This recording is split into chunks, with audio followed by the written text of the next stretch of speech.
Donc, ce soir, je voudrais vous parler de collage des mots et des vins et comment nous essayons de comprendre les mécanismes et l'interaction avec les polyphénols. La définition du collage et ses objectifs sont largement décrits dans la bibliographie ou dans la littérature onologique. Donc, les premiers objectifs du collage est la réduction de la torridité ou clarification du mou et du vin. Le deuxième objectif est la modification organoleptique par l'élimination des composés phénoliques. Par exemple, dans les vins blancs, cette élimination des composés phénoliques va éviter la formation des quinones que Cécile Thivon a déjà mentionné dans sa présentation et va préserver les composés aromatiques. Sur le vin rouge, le collage par l'élimination des composés phénoliques va modifier, il va produire l'affinage des vins rouges. Le collage peut également éliminer des composés volatiles, des défauts qui ne sont pas intéressants, comme les notes végétales ou des notes oxydatives. C'est les cas du composé MND qui est associé à l'arôme pruneau de certains vins rouges de presse et qui a été récemment identifié par Alexandre Ponce et collaborateurs en 2008.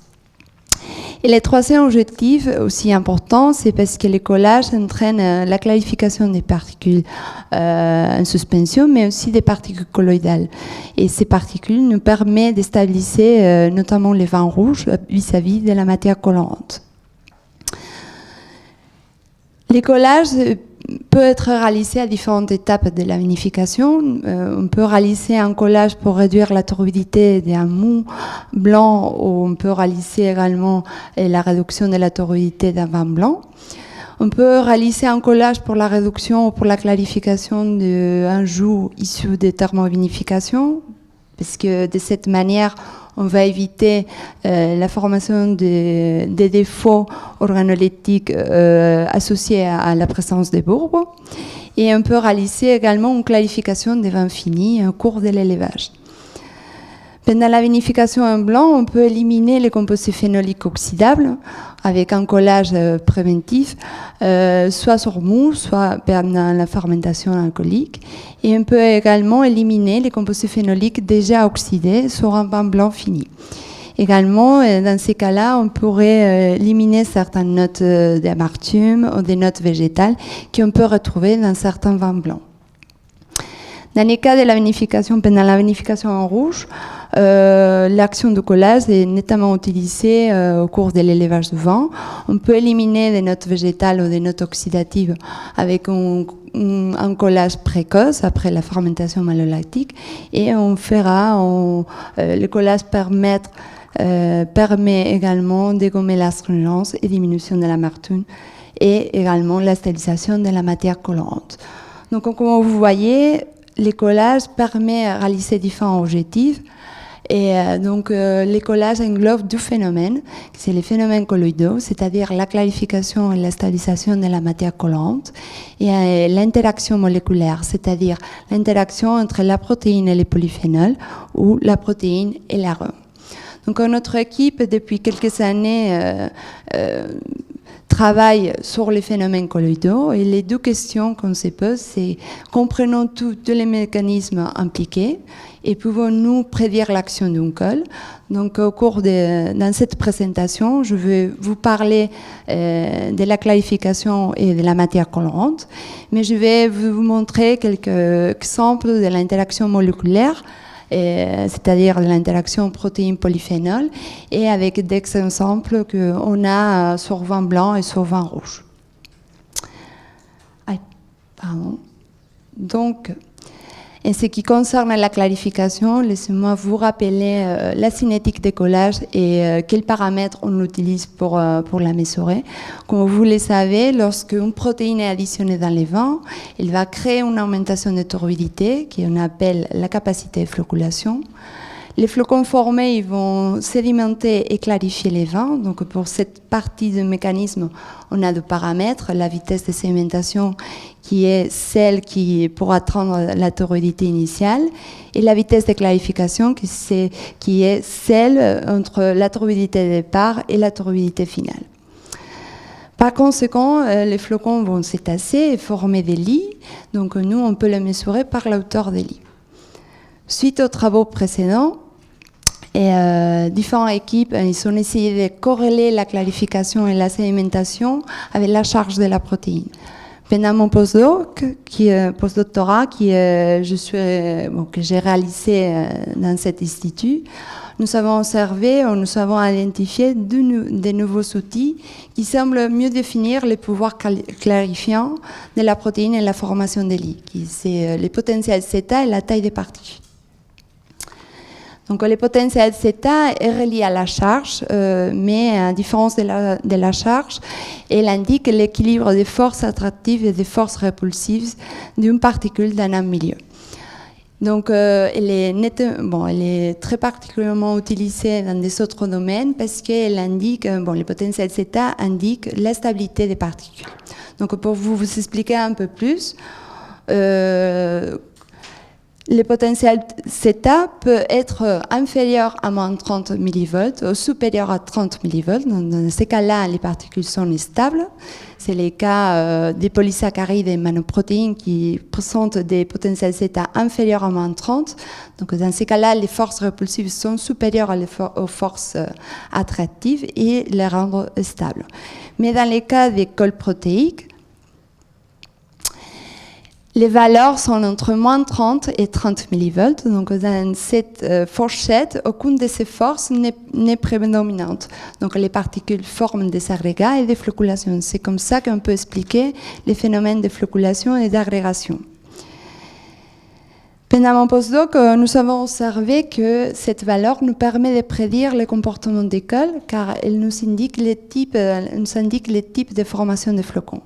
Donc, pour vous expliquer un peu plus, nous avons observé qu'il y a deux types d'écoles. Il y a des cols qui présentent des fortes valeurs absolues du potentiel zeta, c'est-à-dire des valeurs plus proches de moins 30 et plus proches de 30. Il y a des cols qui présentent des faibles potentiels zeta. Donc, quand les cols présentent un fort potentiel zeta, les flocons sont de taille importante et lourdes. Donc, on va voir des cols avec une vitesse de sédimentation rapide dans les vins. Quand cette valeur est plus faible, les potentiels zeta, les flocons formés dans les vins sont de taille moins importante et légères. Donc, on va évidemment avoir des cinétiques de clarification différentes. C'est une façon simple de vous montrer, mais c'est comme ça dans la réalité. Donc aujourd'hui, les potentiels zeta nous permettent de classifier les cols de la gamme Lafar, par exemple, par rapport à la vitesse de sédimentation et à la vitesse de clarification. Donc nous pouvons positionner les produits au pH du vin blanc. Donc les pH changent avec les pH et on peut préconiser les cols les plus performantes pour les pH du vin blanc et pour les pH du vin rouge. Dans ces cas-là, ici, vous pouvez regarder, ça marche. Les positionnements par rapport au pouvoir clarifiant de certaines gélatines et aussi les nouvelles cols issues des pommes de terre, qui c'est végécol. Et quand on change de pH pour les vins rouges, certains gélatines changent de façon importante leur potentiel zeta, mais végécol aussi, cette nouvelle protéine permet un fort pouvoir clarifiant dans les deux cas. Comme vous voyez, ici, les gélatines et deux gélatines, gélatine supra et gélatine extra numéro 1, et alvucol présentent des valeurs équivalentes des potentiels zeta. Et c'est que grâce à la taille des particules qu'on peut expliquer leur vitesse de segmentation, parce qu'il existe un autre paramètre que c'est la taille des particules. Donc, comme vous voyez ici sur la figure, on peut caractériser la taille des particules de certaines gélatines en comparaison avec l'albucol. Et la taille des particules de gélatine est 100 fois plus petite que celle de l'albucol. Donc, avec même valeur de potentiel zeta, une faible taille des particules de protéines augmente la surface de contact et par conséquent la vitesse de sédimentation et de clarification. Donc, c'est deux facteurs qu'il faut tenir en compte pour pouvoir expliquer la clarification. Dans les cas de végécol, par exemple, cette protéine a une taille très proche de celle de l'albucol, mais les potentiels zeta est plus important que ceux de l'albucol. Donc on voit cette protéine est plus rapide. Donc on voit très bien que les potentiels zeta est le facteur prédominant de la clarification. Il y a deux facteurs, mais les plus importants est les potentiels zeta. Donc pour résumer, pour la partie clarification, aujourd'hui on a deux nouveaux outils. C'est les potentiels zeta et la taille des particules. Aujourd'hui, on connaît un peu plus de la clarification. On connaît qu'une protéine clarifiante doit posséder un fort potentiel zeta, soit positif, soit négatif, mais très proche de moins 30. Une faible taille des particules augmente les vitesses de sédimentation et de clarification, donc ça va augmenter les pouvoirs clarifiants. Et un fort pouvoir clarifiant est associé à une formation de lits importante. Donc ça, c'est pour la partie clarification, mais je veux parler également de l'interaction protéine-polyphénol. Cette interaction a été bien établie dans des autres domaines agroalimentaires, par exemple. Donc, on connaît que cette interaction est basée sur des forces hydrophobiques et des liaisons hydrogène. Je veux vous parler, mais notamment avec des exemples sur un vin blanc et sur un vin rouge. Comme Cécile Thivon a déjà présenté, les sarons volatiles se combinent avec les quinones. Donc, l'importance de cette interaction entre la protéine et le polyphénol, c'est parce qu'on peut éliminer les composés phénoliques, on peut éviter la formation de quinones et on peut éviter la perte aromatique sur vin blanc. Donc ici, vous voyez un exemple, ça c'est un exemple réel. Donc ici, on a voulu comparer, on a réalisé sur un mou des savignons blancs, on a comparé la modalité non collée et collée au végécol avec végécol à 3 grammes par hectolitre pendant la fermentation alcoolique. Et sur les mêmes mous, on a réalisé du type de modalité avec deux types de choses différentes. Simafleur X5 et Simafleur Delta. Donc, après la fermentation alcoolique, on a mesuré l'éthiol et vous voyez très bien l'effet net du collage sur les deux modalités. Donc, la première modalité, on a une différence de 22% d'éthiol. On a préservé d'éthiol volatile et dans les deuxièmes cas, 49%. Donc on voit bien que l'effet de collage est très positif sur la protection aromatique, notamment sur les composés 3-SH et l'acétate 3-SH qui sont les composés les plus oxydables. Et on a voulu également continuer avec l'analyse après 3 mois d'élevage pour voir si vraiment il y avait un effet d'oxydation sur la modalité collée. Et ici, vous voyez, en fait, après 3 mois, les différences se maintiennent stables. Même, il peut être un peu plus important pour certaines modalités. Et on voit bien que les témoins commencent à s'oxyder, mais les modalités collées maintiennent les mêmes profils aromatiques. Donc aujourd'hui, le collage permet est un outil qui peut être utilisé pour la préservation des composés aromatiques. Sur vin rouge, l'interaction protéine-polyphénol est intéressante parce qu'on va affiner les vins, on va remettre l'astringence parce que les protéines vont réagir avec les tanins les plus astringents. Donc aujourd'hui, normalement, quand on fait un essai de collage, on utilise la dégustation, mais on utilise également une méthode que c'est la réduction de protéines salivaires qui a été développée pour postdoctorante de notre équipe, Alexandra Rinaldi, qui travaille en Italie. Donc, elle a développé cette méthode qui permet de corréler la réduction de protéines salivaires avec la perception d'astringence. Donc, en parallèle à la dégustation, on peut avoir une méthode qui constate la diminution de l'astringence. Donc ici, comme vous voyez, c'est un Merlot 2012 qui a été collé avec l'albucol à 3 centilitres, végécol à 5 grammes par hectolitre, et on voit la diminution importante de la perception d'astringence et qui a été corrélée avec la dégustation. Donc ça, c'est un exemple réel de comment l'interaction protéine-polyphénol par les collages est très intéressant. Et pour finaliser ma présentation, je vais vous parler de la matière colorante. Donc la matière colorante, c'est les précipités qui apparaissent quand les vins sont exposés à basse température. Comme vous voyez, les références bibliographiques sont anciennes, mais les équipes de recherche voyaient très bien, envisager les composés qui pourraient être impliqués dans la matière colorante. On pense, c'est déjà connu, en fait, ça serait un polyphénol avec des polysaccharides et avec des protéines. Mais une autre constatation qui est c'est intéressant, c'est que la matière colorante peut être éliminée par dialyse, c'est-à-dire une partie ou les fractions qui forment la matière colorante sont des faibles masses moléculaires. Néanmoins, elle peut se reformer par la suite, plus ou moins rapidement, suivant les conditions de conservation, normalement température et oxygène.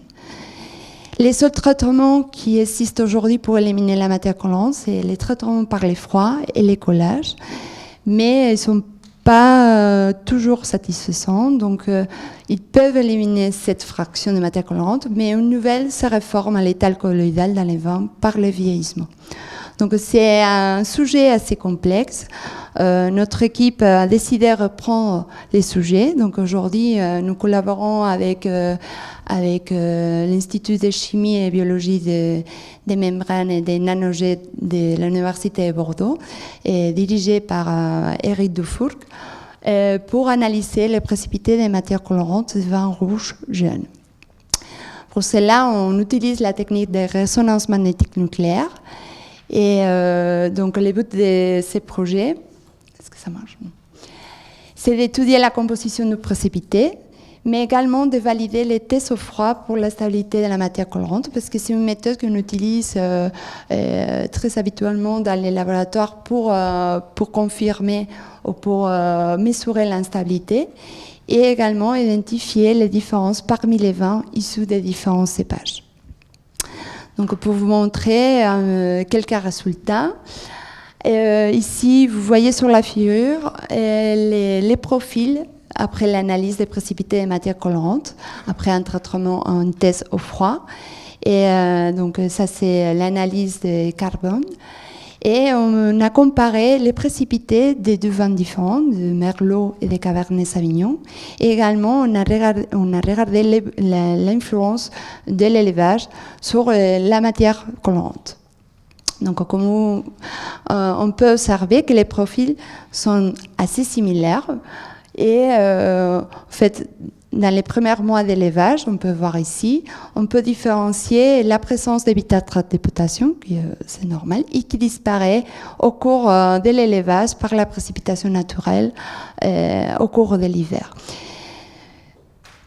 Malgré ces petites différences, on peut différencier très facilement les mêmes familles de composés dans la matière colorante. Et ces familles sont principalement des polyphénols et des polysaccharides. Par des autres techniques, on a déterminé les unités de polysaccharides, et sont celles de l'arabinose, c'est-à-dire c'est des polysaccharides d'origine des raisins. Elles contiennent également des acides aminés, et des composés solubles dans les vins tels que les glycérols et les acides lactiques et succiniques. Mais c'est notamment des polyphénols et des polysaccharides. Donc la deuxième partie de ces post-doctorats est consacrée à la détermination, à l'identification des différents polyphénols, des polyphénols qui constituent la partie importante. Donc, nous avons continué à analyser, toujours avec la résonance magnétique nucléaire. Donc ici, on analysait les précipités solubilisés dans l'eau. Nous avons comparé les précipités des merlots et des cabernet sauvignon. Donc, comme vous voyez, il y a quelques petites différences. Donc, semble que les deux précipités sont un peu différents. Et ici, par exemple, on voit que les précipités des matières colorantes d'un vin merlot les plus solubles dans l'eau que les précipités des cabernet sauvignon.